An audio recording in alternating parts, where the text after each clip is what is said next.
நிறைய நேரங்களில் நமக்கு ஒரு கேள்விக்குறி, இது எப்போது நடக்கும், இது எப்போது நடக்கும். இவர் பாட்டு சொல்லிடுறாரு, இவர் பாட்டு நடக்கும் சொல்லிடுறாரு, ஆனா எப்ப நடக்கும் அந்த கேள்வி நமக்கு உண்டாகுதுல, எப்ப நடக்கும் அப்படின்னு உண்டாகுதுல. ஆனா ஆண்டவருடைய வசனம் சொல்லுது, நீதிமொழிகளை வாசிக்கும் பொழுது 23ஆம் அதிகாரம் நீங்க 18வது வசனத்துல வாசிங்கன்னு சொன்னா சொல்ல நிச்சயமாகவே முடிவு உண்டு. ஹல்லேலூயா, ஹல்லேலூயா, ஹல்லேலூயா, ஹல்லேலூயா. உங்களுடைய நம்பிக்கை வீண் போகாது. நீங்கள் நம்புகிறது அவராலே தானே வரும். ஹல்லேலூயா. மனுஷராலே உங்களுக்கு வராது, மனுஷராலே உங்களுக்கு ஆசீர்வாதம் வராது, மனுஷராலே உங்களுக்கு நன்மை வராது, மனுஷராலே உங்களுக்கு கிடைக்க வேண்டியது கிடைக்காது, மனுஷராலே எதையும் நீங்கள் பெற்றுக்கொள்ள முடியாது.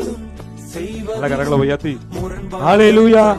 நீங்க தேவனுடைய பிள்ளைகளாய் நீங்கள் அவருடைய நுகத்தை சுமக்கிற பொழுது, அவருடைய நுகத்தில் நீங்கள் வாழுகிற பொழுது, என் ஆண்டவருடைய வார்த்தை சொல்கிறது, உங்களுடைய காரியத்துக்கு நிச்சயமாய் நான் முடிவை உண்டாக்குவேன். அந்த முடிவு நிச்சயமாய் அது சீக்கிரமாய் வரும். ஹல்லேலூயா, ஹல்லேலூயா, ஹல்லேலூயா, ஹல்லேலூயா.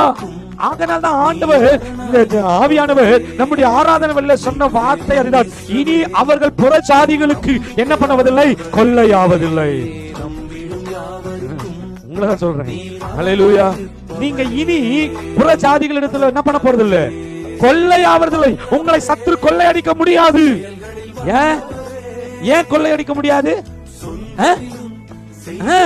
நீங்க கர்த்தருடைய அம்பா இருக்கிறீங்க. கர்த்தருடைய அம்பா. ஆமா, அவன் இதுவரைக்கும் எதெல்லாம் கொள்ளையாடினோ அதையெல்லாம் கர்த்தர் திருப்பிக் கொள்வதற்கு இன்றைக்கு பெரிய நாட்களை கர்த்தர் மாற்றி கொடுப்பார்.